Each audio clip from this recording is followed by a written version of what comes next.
Good morning. Myself Megha from 3rd B Economics.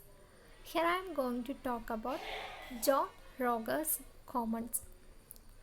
John Rogers Commons was an American institutional economist, Georgist, progressive and labor historian at the University of Wisconsin-Madison.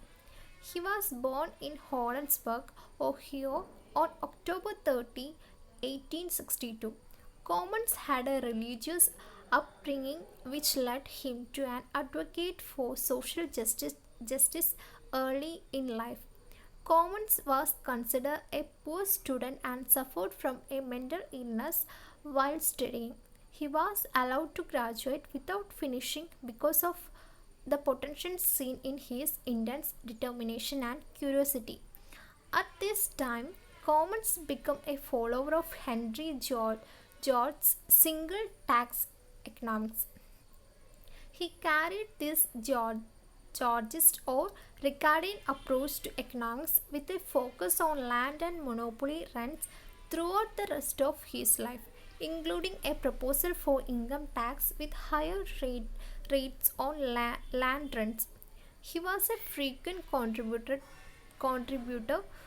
to Kingdom magazines, was a founder of American Institute for Christian Sociology and authored a book in 1894 called Social Reform and the Church.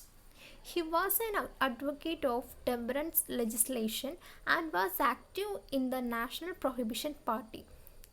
By his Wisconsin years, common scholarship had become less moralistic and more empirical, and he moved away from a religious viewpoint in his ethics and sociology. One of his famous quote is, "But the smallest unit of institution economist is a unit of activity, a transaction with its participants. Transaction intervenue between the labor of classic economist and the pleasure of the hedonic economist, simply because it is society that control access to the force of nature, and transactions are not the exchange of commodity but the alliance and acquisition between individuals of the rights of property and liberty created by society, which must therefore be negotiated between the parties concerned before labor can produce or consumer can consume or commodity be physically exchanged." His famous publications are The Distribution of Wealth, Social Reform and the Church, Proportional Representation, Race and Immigrant in America, Labor and Administration. Thank you.